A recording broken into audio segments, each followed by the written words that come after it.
This episode of The Modern Rogue brought to you by Ancestry. Get your unique DNA history and get 10% off by heading on over to ancestry.com/rogue.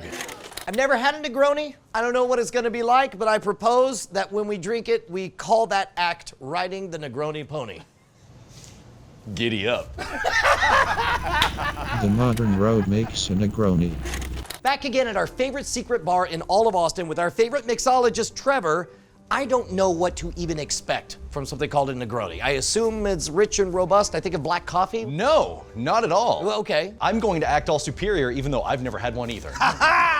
So the Negroni was allegedly created in 1919 in Florence, Italy by, and you're gonna love this, Count Negroni. No way! I knew you were gonna love that. This is the Count's Witch's Brew. I'm so excited. Count Negroni's Folly. He went to a bartender and wanted an Americano, which is like a refreshing drink, but instead of the soda water, he wanted to put gin in there. And instead of garnishing it with a lemon, he garnished it with an orange, and thus the Negroni was born. Okay, I'm already deeply intrigued. This sounds nothing like what I expected the Negroni to be. No, this is amazing. Because when you put gin in there, it's usually much more refreshing than something dark and mysterious like you were expecting. Yeah, no, well, first of all, the name Count Negroni does sound like a vampire demon. It does.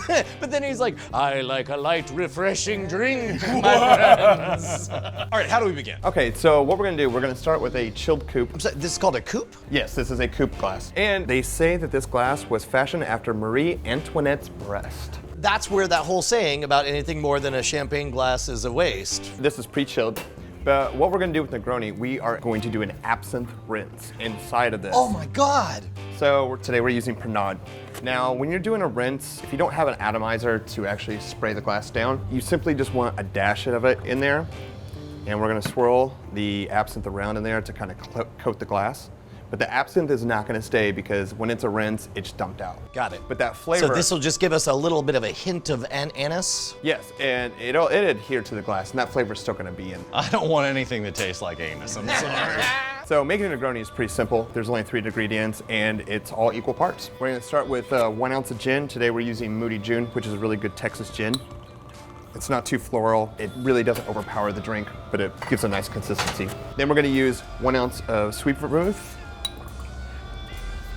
We've used vermouth a lot before. You're gonna find this in most classic cocktails. Vermouth is just like nuclear wine, basically. Yeah, it's just a fortified one. And it's something you want to use sparingly. Yeah, typically you're not gonna use more than 1 to 2 ounces of vermouth in any drink. And in fact, you're gonna dash it a lot when it comes to drier vermouths. And then the last ingredient we're gonna use is Campari, which is an Italian Amaro. Oh, I'm sorry, that was a lot of words I don't understand. First of all, you said the name, Campari. Campari, which is an Italian, I understood that word. Amaro. Amaro. This is this is a bitter spirit, and this is gonna add bitter to the drink. Got it, but they're not bitters like we would put in a Manhattan. No.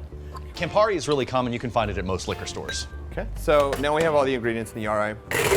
And like other stirred cocktails, we're just gonna add ice. And we're gonna give this about 20 to 30 revolutions here. Really just gonna chill this entire drink down. So again, you're stirring so that we don't dilute it with water, Correct. but we are chilling everything. Correct. So it was Campari, gin, And vermouth. and vermouth. And now you're gonna take your glass with that absinthe that's been sitting in there. Right. Gonna dump that out. Oh, and the absinthe rinse, right. Boy, you could smell that absinthe from here Yeah. just now. So I guess by coating it with that absinthe, you get the aromatics for sure. Traditionally, you can use an orange. I like to use a lemon. It just kind of gives more balanced flavor. And we're gonna express the oils out of there. Gonna rub the rim, set it right on there. And there you have your Negroni. Man, I don't know what to expect from this. This was traditionally used as an aperitif. What is an aperitif? An aperitif is something that you would drink before your meal, an appetizer. Oh, got it, like an appetizer meal. Brian, I'm interested to see what kind of flavors you're getting out of this. Well, and so this is all alcoholics. Yes. Everything in there is alcoholics. There's virtually no water because straight we booze. stirred. I'm trying to figure out what I'm expecting because I'm thinking about the hints of the absinthe and then the gin and then the bitters and all Sure. that. It's- Probably really crisp. First off, that rinse with the absinthe makes a difference right at the beginning because the first thing I tasted was that hint of the absinthe. I still don't perceive that I've tasted the gin. It does taste very, very clean, and the aftertaste really lingers. I don't know, it's got that bitter aftertaste for a long time. And that's the Campari that you're tasting there. This is probably one that'll sneak up on you, right? Oh my God, I would imagine, Yes. right? That's what, 3.5 ounces of alcohol in there, Oh, that is really unusual. right? Yeah, it's got this strange dry bite to it, but also like a really rich, sweet upfront taste. The gin that I used in this drink kind of takes a back seat to the rest of the ingredients. Yeah. Depending on the gin that you use, you're gonna get different flavor profiles. Because if you use, say, like a gin called the Botanist, it's a very floral, very potent gin. You're gonna taste the gin more if I were to use that. But traditionally in the Negroni, you're gonna use a drier gin. Wow. You can really taste the Campari in this. And now I can really feel it, that warmth in the belly. Yeah. And that is straight up. And that's why it's an aperitif, because it actually expands your stomach. Wow, I didn't know that. So is a Negroni always this color? Yes, because of the Campari. Got it. So it's an absinthe rinse On a chilled glass. on a chilled glass with gin, sweet vermouth, and Campari. And then just a little bit of essential oils around the top. Yes, sir. Which there's almost like a soapy bitter aftertaste. Would you say that's accurate? Yes, I would. And I feel weird saying that because, like, why would I drink it if it tasted like soap? Campari will hit people's palates in different ways. Some people don't. I mean, some people will try Campari for the first time and never drink it again. It is an acquired taste, but once you get used to it, you're gonna find that it becomes very versatile. I wonder if it's like cilantro.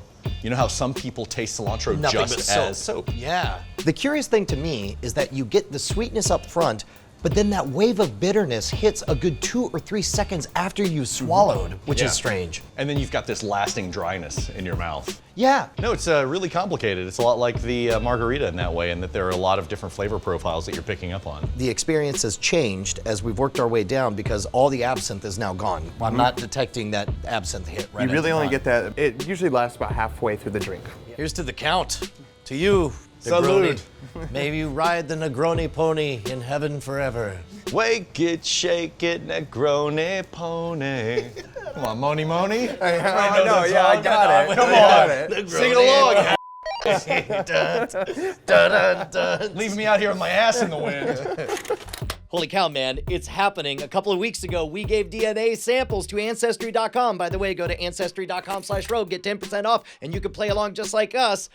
Are you ready to see the results? I'm ready. Who are we doing first? You. Okay. Okay, while you're doing that, I'll let everybody know that Ancestry.com has a DNA kit. If you go to Ancestry.com/rogue, you get 10% off. You find out where you actually came from, and it's international in over 30 countries. People are taking their results, posting them to Twitter with hashtag #MyAncestry.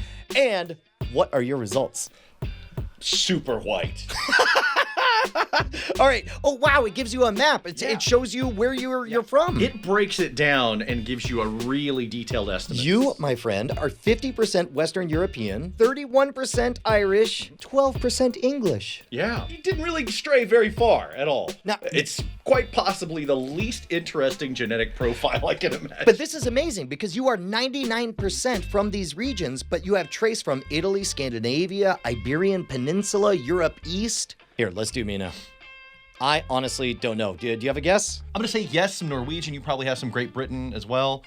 Oh my gosh. I am 1/3 Great Britain, 1/3 Scandinavian. I'm 22% Irish. We're brothers. I did not know this. I called it. I'm one of your people. Get over here. This is amazing. I'd never heard this before. We were like neighbors. Wow. Wow. Go to the full ethnicity estimate. Man. Very similar. Yeah, no, we're definitely the same demographic for sure. Okay, I have traces from European Jewish. I didn't know that. Eastern European, Iberian Peninsula, and less than 1% of Italy and Greece. And I love how it shows you on the map the general breakdown of color-coded this area versus this area. Yeah. And you could kind of get a general idea. Oh my gosh, I had no idea. I always thought that I was a little bit from everywhere, which kind of left me feeling like I was from nowhere. But now to actually see it, I don't know, that's really wonderful. I can't wait to dive into all of this. Ancestry.com/rogue, get 10% off, support us, and find out your own family history.